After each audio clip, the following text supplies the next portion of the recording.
Hello everybody, this is Matt from ThatMatt85, TM85, and as you can see I'm cleaning off a computer, and as you can see there's a shape of my palm in dirt because it was a dirty computer. Anyways, what I have for you today is a thrifting adventure where I saw an ad for 4 free computers if I wanted to come pick them up.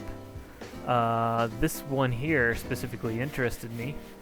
It just looked old, looked interesting. I have an affinity for these horizontal desktop cases, and I didn't mind picking up the rest of them. I mean, especially considering they're free. So we're starting with this one here. Of course, I wanted to clean it off first. And it definitely did need cleaning off, as all the computers did. In fact, this one wasn't even the worst, but started by cleaning off the outside. It looked like these computers had just been sitting in the garage for several years. Maybe not even used that much. I'm sure at some point they were, but started by Lysol wiping down the outside of the case. That got a lot of dirt off the outside of the case too. Opened it up, went outside, blew out all the dust I could, scrubbed up a little on the inside if I needed to. And the interesting thing about this computer, the case doesn't have any real maker's marks on it, so I guess was just a generic case that generic parts were put inside. It's not like a Dell or a Compaq or an IBM or something like that. It's kind of a custom computer, I guess, or maybe a clone. But the weird thing about it, if it was a clone, is that it's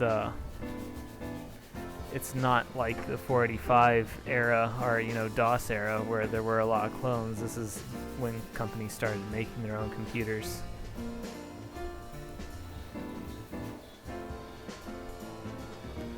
So this is me opening up for the first time after having cleaned off the outside to see what exactly we got.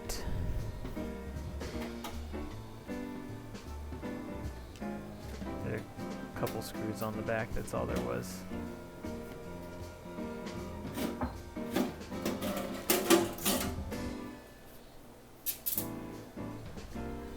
This drive bay here was a little loose. There's this cord right here was unnecessary. This isn't hooked up to anything.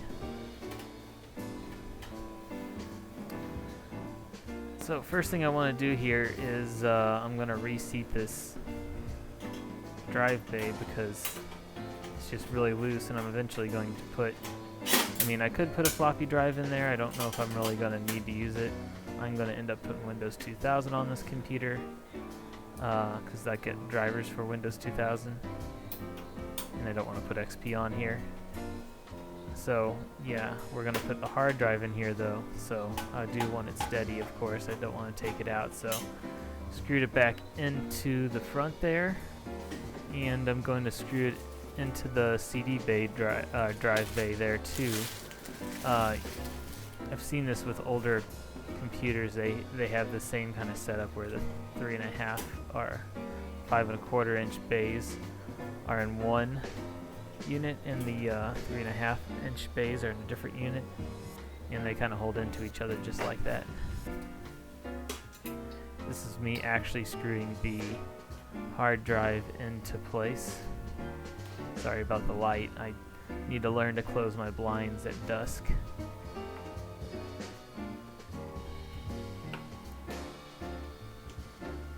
We're connecting the CD drive to the board, and we're using one of our cables for the floppy disk controller.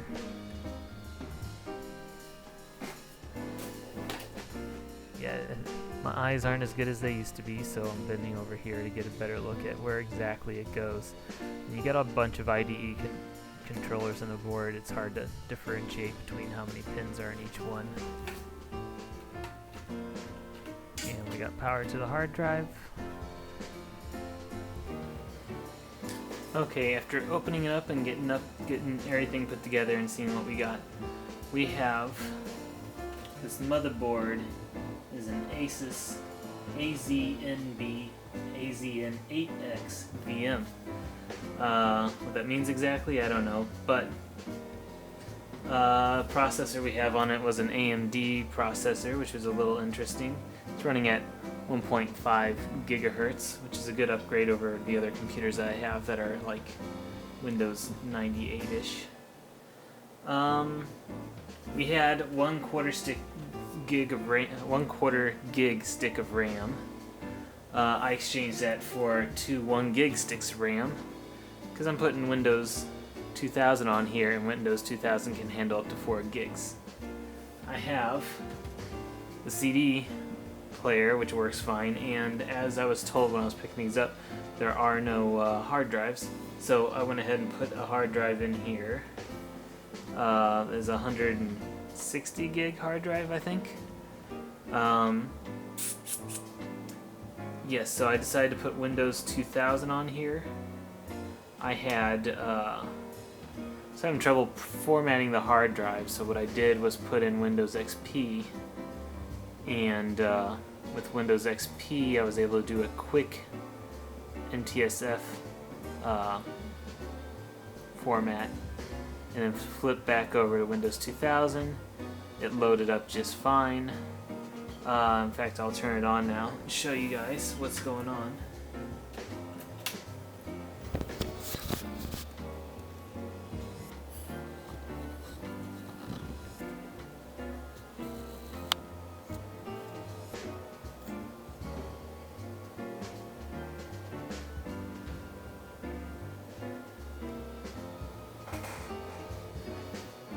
Nothing too special, it's just Windows 2000, but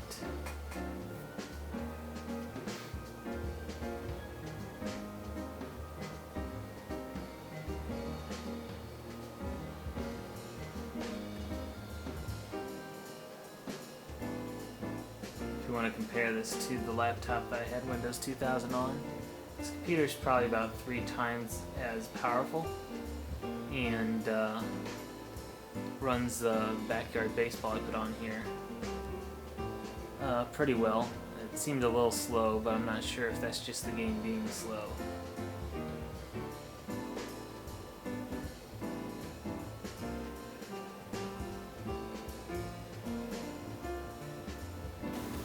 Okay, so this is computer number 2 that I got, desktop number 2 that I got.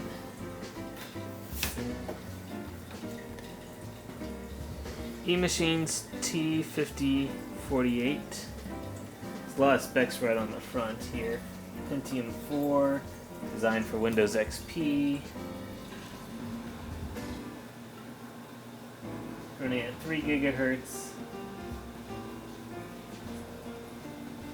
We got ATI Radix Express 200 video built in. I put in my own hard drive.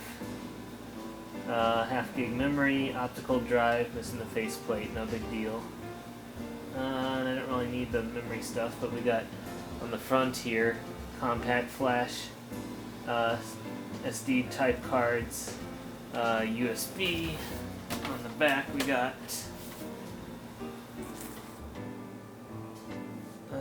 yes, so we got phone modem here, you don't really need. Ethernet, 4 more yeah, no? It's like 3 USB, that looks like a FireWire, but game port, VGA, PS2, printer, and audio built in. Media Center edition. It was extremely dirty on the inside, and I did a lot of cleaning of that. Definitely not perfect, but so much better than it was. So on the inside, yeah, I mean, nothing special. We got this gigantic fan to blow stuff out the side vent. I put in the hard drive here. I had to hook up a SATA converter because there was no power for it. Got the SATA hard drive. And yeah, you know,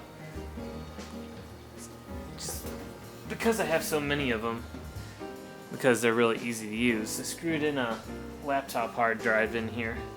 No big deal. Yeah, no big thing here. But for some reason, the power for the motherboard is missing 4 of the pins. It's just the power. It still powers it though, so no big deal. But kind of funny to note. So with this computer, I was trying to put Windows 2000 on it. The official.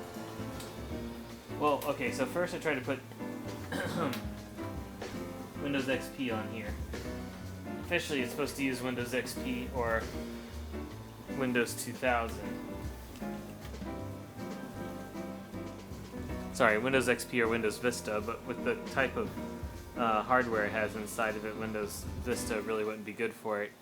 And that also taken into consideration, Windows Vista is probably my least favorite Windows operating system. So I got the XP official drivers. Basically all the drivers I had were not working. They all said they had Windows 2000 versions of the drivers on there, so I put 2000 on here. Drivers still weren't working. So went back to Windows XP, found a third-party site that had drivers for it, which worked perfectly fine, and that's where we're leaving it. As I said, I mostly got this bundle for the computer, the first one that I showed you, but might as well get these going. Pentium 4, 3 gigahertz, Windows XP machine. I don't really care that much about, to be honest. I have my Lenovo XP machine that's pretty much maxed out for an XP machine, and I'm happy with that. I do want to make a Vista computer just because, but it's not going to be this one. It just wouldn't be powerful enough. This is my third computer of the free computers, and this is a Dell Optiplex GX270 desktop. As you can see, it has a CD drive, an empty CD drive, and an empty floppy drive. On the front we have USB and audio. This computer also has integrated on it 6 USBs on the back, along with audio, 2 PS2 ports, printer port, VGA, Ethernet, and 9-pin serial all on the back. Once we open it up here, we have a Pentium 4 800 megahertz processor, 2 gig of RAM, this cable that we don't need. Luckily we have a couple of SATA ports on the motherboard.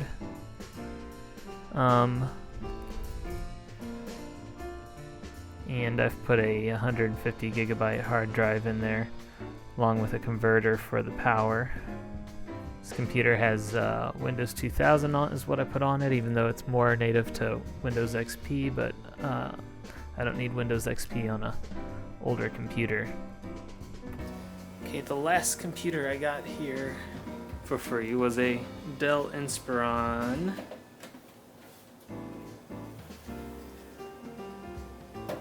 537. And as you can see, we got VGA built in, some USBs, sound, all very basic. Uses Intel Celeron, meant for Windows Vista. You can also use Windows 7. Normally I would probably put on Windows 7, but hopefully it's powerful enough for Windows. Hopefully it's powerful enough for Windows Vista, because that's what I am going to put on it. Front panel, no floppy drive. We got a couple extra USBs. We got these fold out, but it's missing its optical drive. I might be able to put one in there. On the inside, like all the other ones, they're missing a hard drive, so put the hard drive in there. This one has built-in SATA. Makes it a lot easier for me. I don't have to. Yeah, the power has a lot of SATA power, so I don't have to buy converters. And that's that's about it. Not much else to it. As a quick follow-up, I wanted to let you guys know that the last computer I got, the Dell Inspiron, that computer was dead. Mostly just the motherboard, so I took all the parts, the good parts out of it, including the processor in case it was the processor, and kept those. Well, I got rid of the broken parts, and I still have the case that I'm just trying to get rid of as a case. But all that being said, I hope you enjoyed this thrifting video, and hopefully I have more thrifting videos in the future. In fact, I know I have one that I can work on as soon as I have time. And hopefully, if you did like it, please give a thumbs up. Each individual one matters. If you like the kind of videos I'm putting out, give me a subscription, because that'll notify you when I have new videos out. And spread the word. If you know anybody that likes this kind of thing, let them know that I'm here. Thanks for listening.